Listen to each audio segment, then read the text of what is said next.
saw me driving one of these, I was letting you in on the classic car ownership experience in India. There are a few compromises. This time though, you get the idea.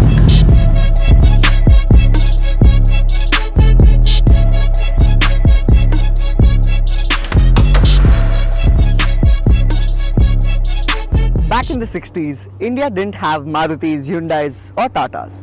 The only choice that we had was the standard Herald, which many may have forgotten, the Hindustan Ambassador, which can't be forgotten, especially if you're in Calcutta, and this, the Fiat 1100.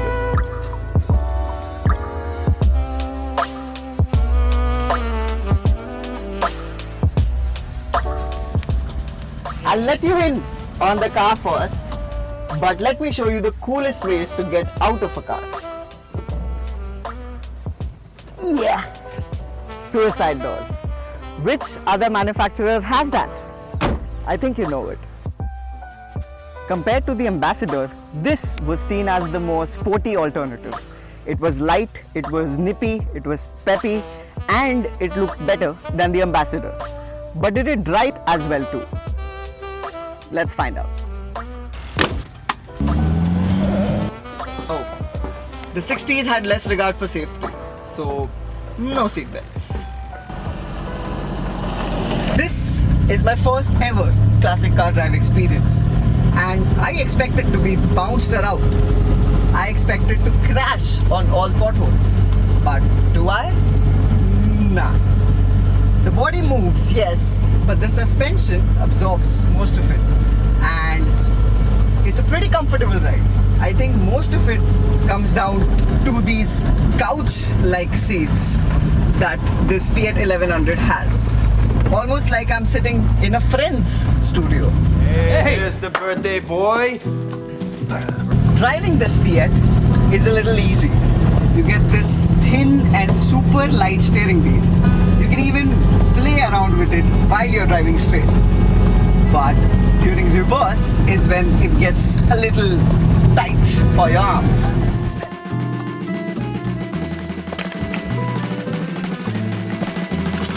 Then comes the column shifter.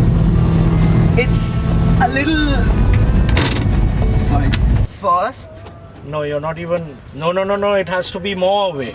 No, right back. as you saw, it's a little difficult to understand, but once you get the idea of it, Away. Yeah, away from you and up is third.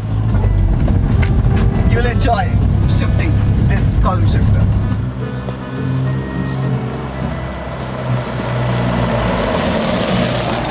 The engine in this is a 4-cylinder 1100cc engine, hence the name Fiat 1100. On paper, when it was new, it had about 37 brake horsepower. Doesn't sound a lot, right? But when you give it the wheels, it feels a lot more.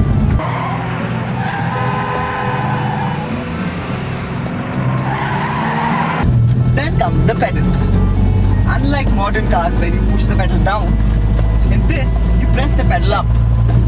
The clutch is on the lighter side, but it has a longer push to it, and the brakes as well.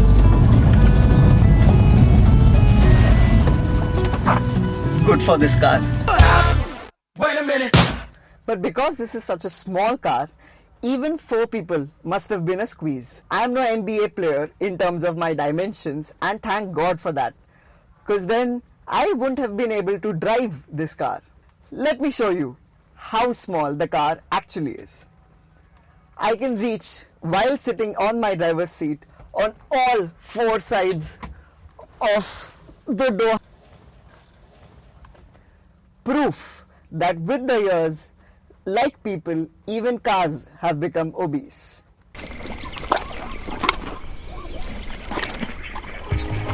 In terms of amenities, the car had a few.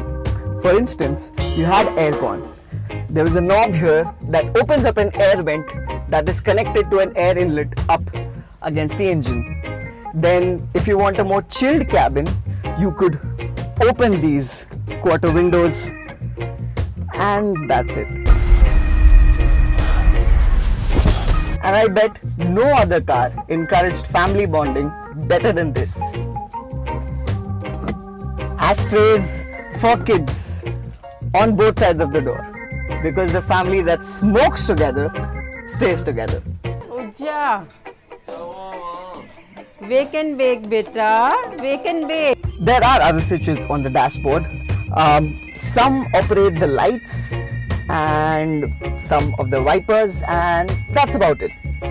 What? This is a 60-year-old car. You can't expect to have features like ambient lighting and Bluetooth. Is it safe? What? Safety equipment. I'll show you that.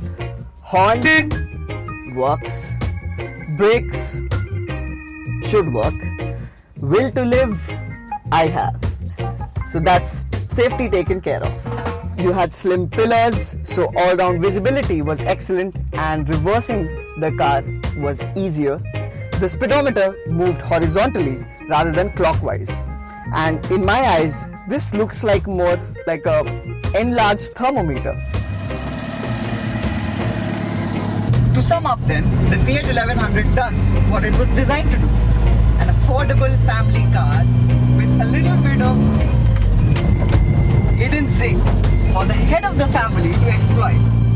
Especially if you have this modified, yet stainless steel exhaust system. It sounds wonderful!